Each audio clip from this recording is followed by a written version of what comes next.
Hello friends, welcome to all of in Binta GS Forum. Friends, Binta GS Forum के इस YouTube channel पे आप लोग का हार्दिक स्वागत है।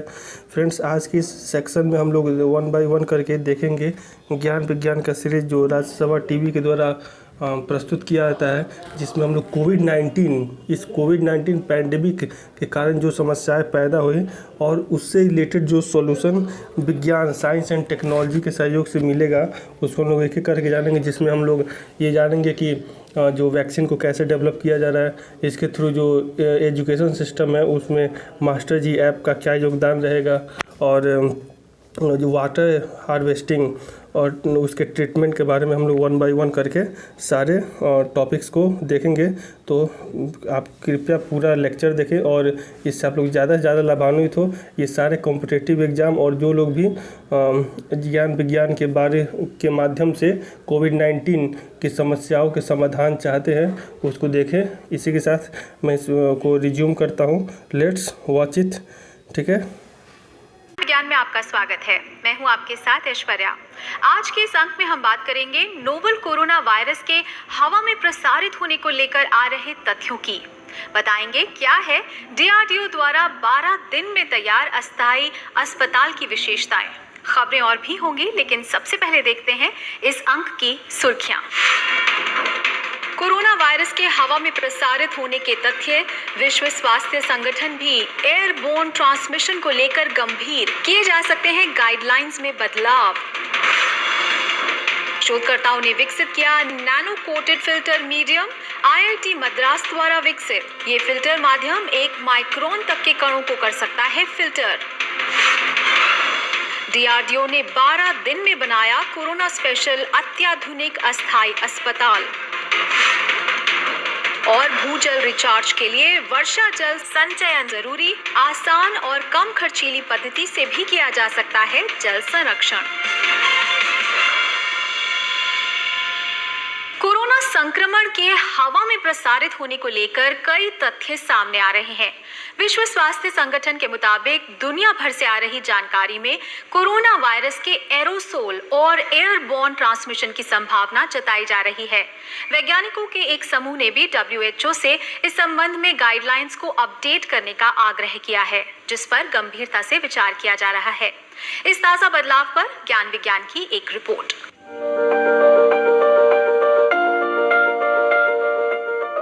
विश्व स्वास्थ्य संगठन के अनुसार कोविड-19 मुख्य रूप से खांसी या छींकने के दौरान किसी संक्रमित की नाक या मुंह से निकलने वाली नमी की बूंदों के माध्यम से फैलता है। ये बूंदें हवा में ज्यादा दूर तक नहीं जाती हैं, क्योंकि ये अपेक्षाकृत भारी होती हैं। वो नीचे जमीन पर या फिर किसी भी सतह पर बैठ जाती हैं। इसलिए ये बूंदें और उनसे संक्रमित सतह इस संक्रमण के फैलने का सबसे बड़ा कारण है। लेकिन 32 देशों के लगभग 239 वैज्ञानिकों का मानना है कि कोविड-19 के हवा में प्रसार की भी संभावना है, और उन्होंने WHO को एयरबोर्न ट्रांसमिशन पर भी ध्यान देने को कहा है। विशेषज्ञों ने सभी संबंधित राष्ट्रीय और अंतर्राष्ट्रीय निकायों को लिखे खुले पत्र में ऐसे कई अध्ययनों पर प्रकाश डाला है जिनसे वायुजनित संचरण की संभावना उजागर होती है। WHO ने भी सभी साक्ष्यों पर विचार करने और उनके नतीजों के मुताबिक खुद को अपडेट करने की बात कही है। The body of evidence continues to grow and we adapt, and so we do what's called a living systematic review. Every week we update the review based on the latest, and there are hundreds of publications now in the area of transmission. And then we have what's called a guideline development group that considers all of this evidence, and many of the scientists who are authors of that, some of the scientists who are authors on that letter are part of our expert groups and guideline development groups, and they then look at the evidence and then they have to make a considered recommendation, and we take this very seriously.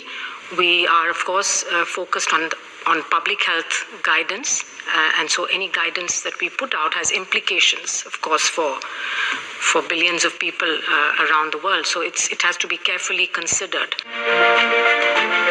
इन 239 वैज्ञानिकों के समूह का दावा है कि विभिन्न शोध अध्ययनों ने संकेत दिया है कि ये बीमारी खासकर बंद जगहों और खराब वेंटिलेशन वाले स्थानों में हवा के जरिए भी फैल सकती है। अध्ययनों में पाया गया कि 5 माइक्रोन तक की बूंदें बंद कमरों में 10 मीटर की दूरी तक यात्रा करने में सक्षम थीं। इसके अलावा 5 माइक्रोन से छोटे एरोसॉल या कण भी संक्रमण प्रसार का कारण हो सकते हैं, जो कि ज्यादा समय तक हवा में रह सकते हैं और हवा के तेज बहाव के साथ ज्यादा दूर तक जा सकते हैं। वैज्ञानिकों के मुताबिक बहुत ज्यादा प्रसार की ऐसी कई घटनाएं हैं जो कोरोना के हवा द्वारा फैलने के तथ्य को बल देती हैं। वैज्ञानिकों की इन दलीलों को क्लिनिकल इन्फेक्शियस डिजीज पत्रिका में प्रकाशित किया गया है। कोरोना वायरस के एरोसोल या हवा में प्रसारित होने के तथ्य साबित हो जाते हैं तो सोशल डिस्टेंसिंग से लेकर मास्क तक की गाइडलाइंस बदली जा सकती हैं। ऐसे में ज्यादा सटीक और सुरक्षित बचाव की जरूरत पड़ेगी। इसके लिए भारतीय प्रौद्योगिकी संस्थान मद्रास की ताजा उपलब्धि काफी कारगर हो सकती है। संस्थान के शोधकर्ताओं ने ऐसा नैनो कोटेड फिल्टर मीडिया तैयार किया है जो हवा में मौजूद 1 माइक्रोन तक के कणों को फिल्टर कर सकता है। खासकर कोरोना वायरस को ध्यान में रखकर तैयार किया गया ये फिल्टर माध्यम आम जन सहित और भी कई क्षेत्रों में उपयोगी हो सकता है। एक रिपोर्ट।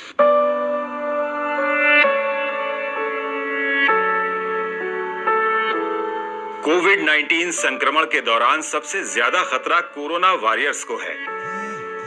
स्वास्थ्य कर्मी, सफाई कर्मचारी, पुलिसकर्मी या अन्य संबंधित अधिकारी कर्मचारी ये वो लोग हैं जो घर में नहीं बैठ सकते, बल्कि अपनी जान जोखिम में डालकर इन्हें संक्रमित जगहों पर काम करना पड़ता है।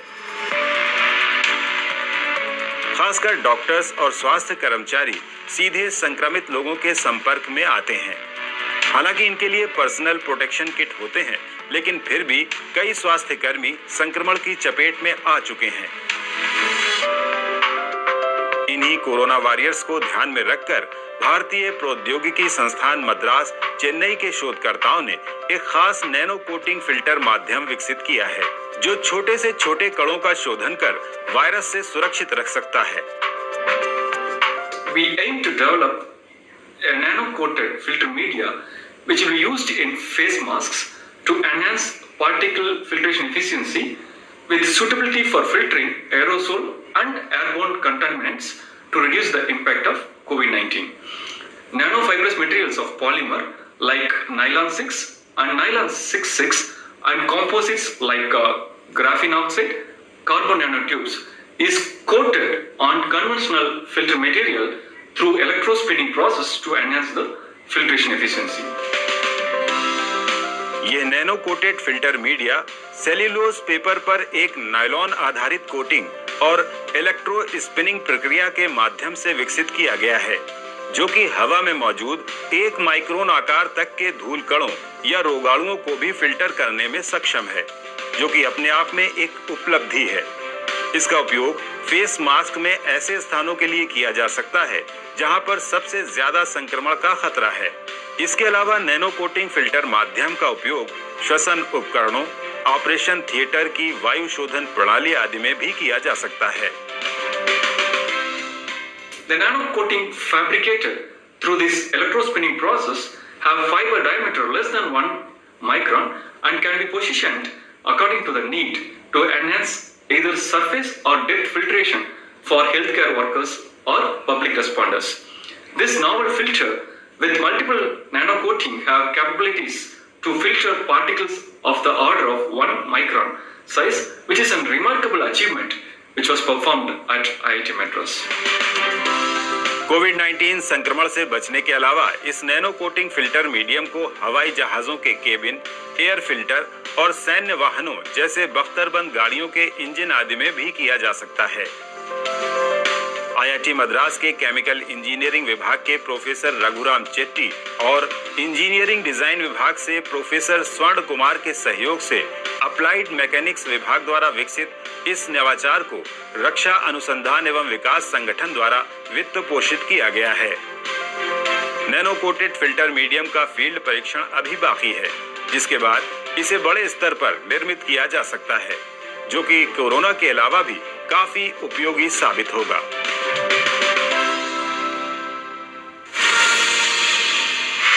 विज्ञान और तकनीक की सहायता से जहां कोरोना वायरस के खिलाफ भारत अब वैक्सीन विकसित करने के बहुत करीब पहुंच गया है, वहीं कई और समस्याएं हैं जिनका समाधान प्रौद्योगिकी के द्वारा किया जा रहा है। इसी कड़ी में भारतीय शोधकर्ताओं ने कोरोना संकट के दौरान मोबाइल आधारित शिक्षण सेटअप विकसित किया है, जिसे खासकर ग्रामीण भारत के शिक्षक बहुत आसानी के साथ इस्तेमाल कर सकते हैं। ज्ञान विज्ञान की खास रिपोर्ट। कोविड-19 संक्रमण का सबसे ज्यादा प्रभाव देश की शिक्षा व्यवस्था पर पड़ा है। मार्च 2020 से लेकर अब तक शिक्षण संस्थान पहले की तरह काम नहीं कर पाए हैं। परीक्षाएं निरस्त करनी पड़ी हैं या फिर उन्हें स्थगित कर दिया गया। हालांकि स्कूलों ने ऑनलाइन क्लासेस शुरू की ताकि बच्चों का साल खराब ना हो, लेकिन शिक्षकों से लेकर बच्चों तक ये एक नई व्यवस्था है। उन्हें नई तकनीक के साथ पढ़ाने और पढ़ने में कई तरह की समस्याओं का सामना करना पड़ रहा है। तो स्कूल में हमारे पास बहुत सारे टीचिंग एड्स होते हैं, white board, smart boards, but घर पे ऐसा कुछ नहीं है, जिसके कारण टीचर्स को ये काफ़ी प्रॉब्लमेटिक लग रहा है। सेकेंडली, अगर हमें कोई प्रेजेंटेशन बनानी होती है या फिर कोई पावर पॉइंट पे कुछ और काम करना होता है, तो सबके पास लैपटॉप्स नहीं होते हैं, जो कि काफ़ी प्रॉब्लमेटिक है टीचर्स के लिए। भारतीय प्रौद्योगिकी संस्थान कानपुर की इमेजिनरी प्रयोगशाला के शोधकर्ताओं ने एक आसान शिक्षण सेटअप विकसित किया है, मोबाइल मास्टर जी। स्मार्टफोन आधारित ये सेटअप खासकर ग्रामीण भारत के छात्रों के लिए काफी उपयोगी साबित हो सकता है, जहां के शिक्षक इस आसान तकनीक से बच्चों को लेक्चर, डायग्राम या निर्देश भेज सकते हैं। स्कूल एजुकेशन को बच्चों तक पहुंचाने के लिए बच्चों का समय नष्ट ना हो, IIT कानपुर इमेजिनिंग लेबोरेटरी ने एक उपकरण डेवलप किया है, जिसको हमने नाम दिया है मोबाइल मास्टर जी। मोबाइल मास्टर जी एक पेपर से रिकॉर्डिंग करके बच्चों के मोबाइल तक कोई भी लेक्चर, कोई भी रिकॉर्डिंग पहुंचा सकता है। सबसे बड़ा इसका फायदा ये है कि जो एग्जिस्टिंग मोबाइल है, अवेलेबल मोबाइल है टीचर्स के पास, वहीं से ही रिकॉर्डिंग करके टीचर्स घर से बच्चों तक पहुंचा सकते हैं। हम बुक से भी सीधा अंडरलाइन करके, मार्क करके, फोटोग्राफ्स कुछ भी है बच्चों को दिखाया जा सकता है। इसके साथ साथ जो ब्लैक बोर्ड रिकॉर्डिंग है, ये हॉरिजॉन्टल और वर्टिकल पोजीशन दोनों में काम करता है। ब्लैक बोर्ड रिकॉर्डिंग के लिए इसको वर्टिकल पोजीशन में सेट करके टीचर एक पॉइंटर लेके या एक ब्लैक बोर्ड पे जैसे भी टीचिंग करते हैं, वो भी बच्चों तक पहुंचाया जा सकता है। हमें उम्मीद है कि ये पोर्टेबल, बहुत ही लाइट वेट, कॉम्पैक्ट डिवाइस जो बहुत ही अच्छे सस्ते प्राइस में हमने डेवलप करने की कोशिश की है, ये हमारे देश के बच्चों को कोई पढ़ाई का नुकसान नहीं होने देगा। इस सुलभ और आसान सेटअप को विभाग के प्रोफेसर जनक राजन राम कुमार, डॉक्टर अमनदीप सिंह, शोधकर्ता अनिल झा, वीरेंद्र सिंह और जितेंद्र शर्मा की टीम ने मिलकर विकसित किया है। बहुत कम लागत में मोबाइल मास्टर जी सेटअप स्कूलों और शिक्षकों को उपलब्ध कराया जा सकता है, जिससे वो आसानी से बिना किसी कॉन्फ्रेंसिंग ऐप का इस्तेमाल किए बच्चों को रोजाना क्लासरूम की तरह पढ़ा सकते हैं। और ज्ञान विज्ञान में फिलहाल वक्त हो गया एक छोटे से ब्रेक का। अभी लौटते हैं, कहीं मत जाइएगा।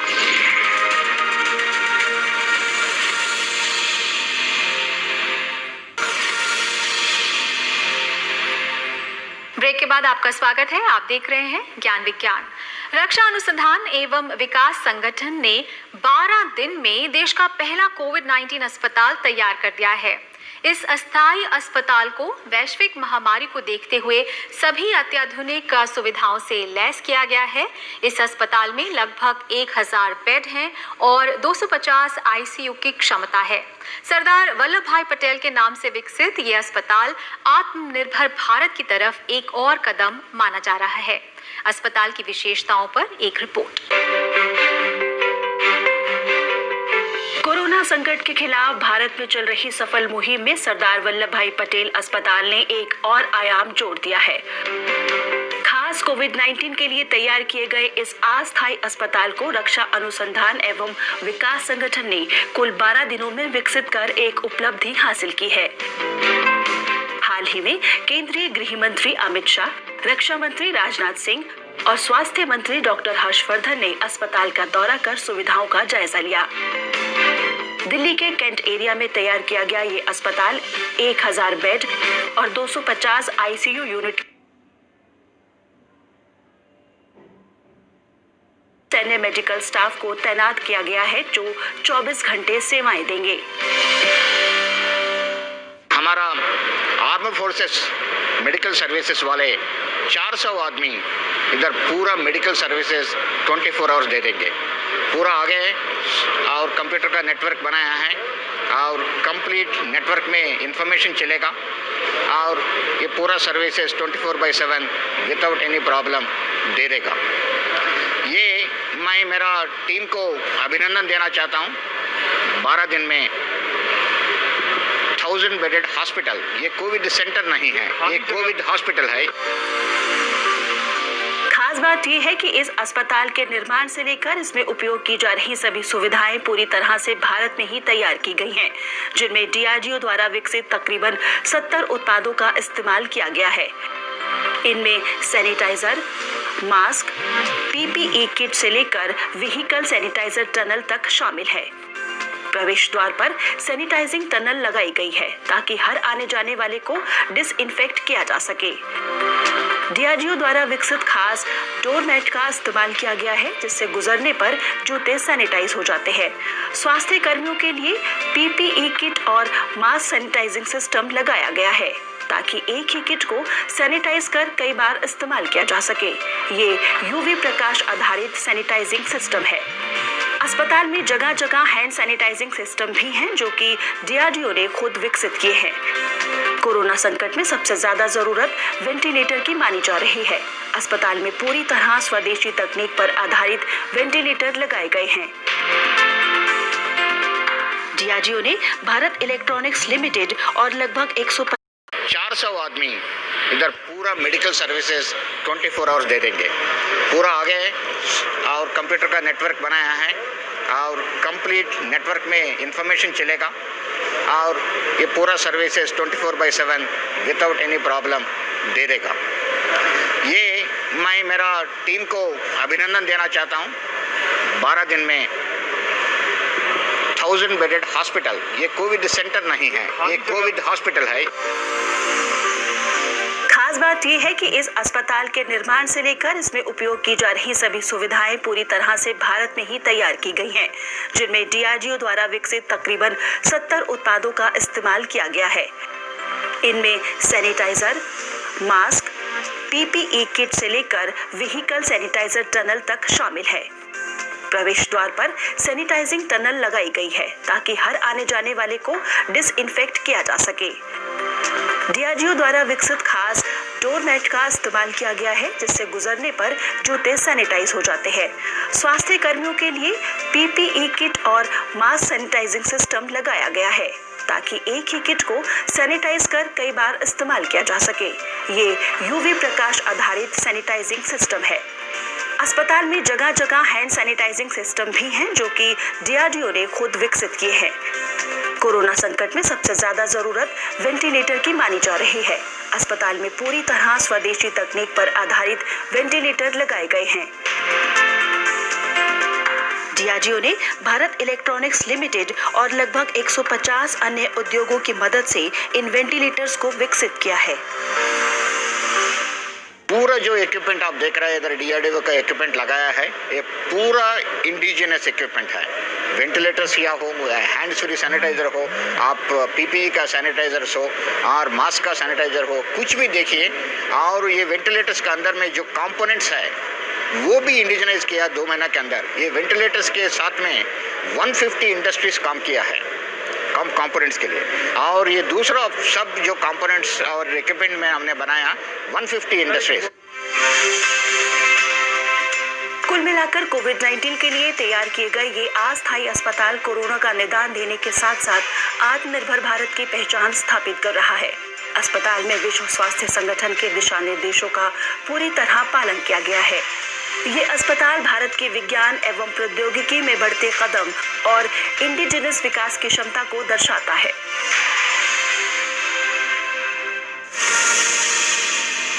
और आइए अब देखते हैं विज्ञान और प्रौद्योगिकी के क्षेत्र में देश और दुनिया की कुछ और ताजा गतिविधियां हमारे खास सेगमेंट साइंस एक्सप्रेस में। भारत बायोटेक के बाद अब दूसरी स्वदेशी कोविड-19 वैक्सीन ज़ाइकोव-डी को भी केंद्रीय औषधि मानक नियंत्रण संगठन से मानव परीक्षण की अनुमति मिल गई है। ये वैक्सीन वैश्विक दवा निर्माता कंपनी जाइडस कैडिला ने अहमदाबाद स्थित अपने वैक्सीन टेक्नोलॉजी सेंटर में तैयार की है। जाइडस कैडिला ने एक प्लाज्मिड डीएनए वैक्सीन कैंडिडेट की पहचान की है, जिसका जानवरों पर काफी गहन अध्ययन किया गया। शोधकर्ताओं के मुताबिक इस कैंडिडेट का चूहों, गिनी पिग और खरगोश पर बहुत अच्छा इम्यून रिस्पांस देखा गया। कंपनी का दावा है कि इस टीके के द्वारा तैयार एंटीबॉडी खतरनाक स्तर के वायरस को भी पूरी तरह निष्क्रिय कर देती है। ज़ाइकोव-डी के पहले और दूसरे चरण का मानव नैदानिक परीक्षण इसी माह शुरू किए जाने की उम्मीद है। अगर देश में बन रही ये वैक्सीन सफल रहती हैं, तो भारत के साथ साथ पूरी दुनिया के लिए ये एक बड़ी उपलब्धि होगी। पृथ्वी और मंगल ग्रह को हर 2 साल के अंतराल पर एक दूसरे के सबसे करीब लाने वाली अनोखी लॉन्च विंडो का लाभ उठाते हुए इस महीने 3 मिशन लाल ग्रह की तरफ रवाना होने की तैयारी है। मिशन में नासा का एक कार के आकार का रोवर शामिल है, जो मंगल ग्रह पर प्राचीन जीवन के संकेतों को तलाश करेगा। नासा की 30 को मिशन शुरू करने की योजना है। दूसरा संयुक्त अरब अमीरात का अब तक का पहला अंतर्ग्रही प्रयास है, अलअमल या होप मार्स मिशन, जो कि इस महीने के मध्य में लॉन्च होने वाला है। होप ऑर्बिटर 2021 की शुरुआत में मंगल ग्रह पर पहुंच जाएगा और अपने 3 वैज्ञानिक उपकरणों की मदद से ऊपर से लाल ग्रह के वातावरण, मौसम और जलवायु का अध्ययन करेगा। इसके अलावा चीन का पहला होम ग्रोन मार्स मिशन तियानवेन-1 भी 23 जुलाई के आसपास लॉन्ग मार्च 5 रॉकेट द्वारा भेजा जाने वाला है। इसमें एक ऑर्बिटर, एक लैंडर और एक छोटी गोल्फ कार के आकार का रोवर शामिल होगा। जहां राष्ट्र अपने पहले और नवीन मिशनों को मंगल पर भेज रहे हैं, वहीं भारत के 7 साल पुराने मंगल मिशन मंगलयान ने एक बार फिर से मंगल ग्रह के सबसे नजदीक और सबसे बड़े चंद्रमा फोबोस की तस्वीरें खींचकर दुनिया को हैरान कर दिया है। भारतीय अंतरिक्ष अनुसंधान संगठन ने ये तस्वीरें सोशल मीडिया प्लेटफॉर्म पर साझा की हैं। ये तस्वीरें 1 जुलाई को मार्स कलर कैमरा से उस समय ली गईं, जब मंगलयान मंगल ग्रह से 7,200 किलोमीटर और फोबोस से 4,200 किलोमीटर की दूरी पर था। 6 MCC फ्रेम्स में बनी ये एक समग्र तस्वीर है और फोबोस के महत्वपूर्ण क्रेटर्स को उजागर करती है। खास बात यह है कि मंगलयान को 5 नवंबर 2013 में PSLV C-25 द्वारा लॉन्च किया गया था और इसने सितंबर 2014 में मार्स की कक्षा में प्रवेश किया था। इस मिशन को कक्षा में सिर्फ 6 महीने तक चलने के लिए विकसित किया गया था, लेकिन भारत की जीनियस स्पेस टेक्नोलॉजी इसका कार्यकाल वर्षों लंबा करने में कामयाब रही है। विश्व ज़ूनोसिस दिवस 6 जुलाई को एक जूनोटिक बीमारी के खिलाफ पहली वैक्सीन की यादगार के तौर पर मनाया गया था, जो कि प्रसिद्ध फ्रांसीसी जीव विज्ञानी लुई पास्चर द्वारा इसी दिन 1885 में सफलतापूर्वक तैयार की गई थी। इस दिन को जूनोटिक बीमारियों जैसे इबोला, एवियन इन्फ्लुएंजा और अन्य ऐसी बीमारियों को लेकर जागरूकता बढ़ाने के तौर पर भी चिन्हित किया गया। ये दिवस इस वर्ष और प्रासंगिक हो जाता है क्योंकि मौजूदा कोविड-19 महामारी भी इसी श्रेणी की बीमारी है। ज़ूनोसिस बैक्टीरिया, वायरस और परजीवियों से होने वाली संक्रामक बीमारियां हैं, जो जानवरों से मनुष्यों में होती हैं। ऐसी लगभग 150 बीमारियों की पहचान की जा चुकी है और कोविड-19 जैसे संक्रमणों के साथ ये संख्या लगातार बढ़ रही है। वक्त है एक और छोटे से ब्रेक का, लेकिन आप कहीं मत जाइएगा, हम अभी लौटते हैं।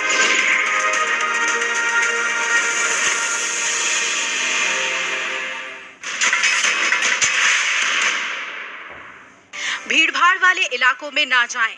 धार्मिक, सांस्कृतिक, मनोरंजन, शैक्षणिक आयोजन से लेकर खेलकूद की गतिविधियों से दूर रहें। संभव हो तो वर्क एट होम करें। काम के दौरान सहकर्मियों से 1 मीटर की दूरी बनाएं और गैर जरूरी यात्राओं से बचें।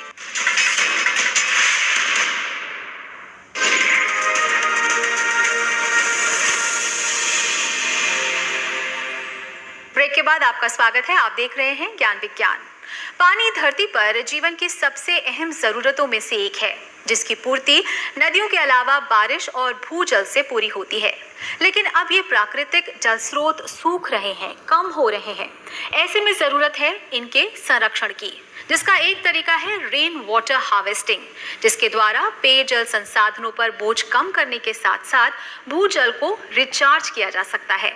इस वक्त मॉनसून का सीजन है, तो आइए देखते हैं कैसे आसानी के साथ हम जल संचयन कर अपनी और प्रकृति की मदद कर सकते हैं। मानसून धरती की प्यास बुझाने का एक प्राकृतिक चक्र, जिससे नदियों और खासकर भूजल की पूर्ति होती है। लेकिन बढ़ते शहरीकरण, सड़कों के जाल और कंक्रीट ने भूजल रिचार्ज के इस प्राकृतिक तरीके में रुकावटें पैदा कर दी। नतीजा कम रिचार्ज और ज्यादा जल दोहन से भूजल स्तर में गिरावट आती चली गई। हमारी गलतियों से ही बने इस असंतुलन को दूर करने के लिए कई तरह की कोशिशें की जा रही हैं। इनमें से एक पुरानी तकनीक है रेन वाटर हार्वेस्टिंग, यानी वर्षा जल संचयन।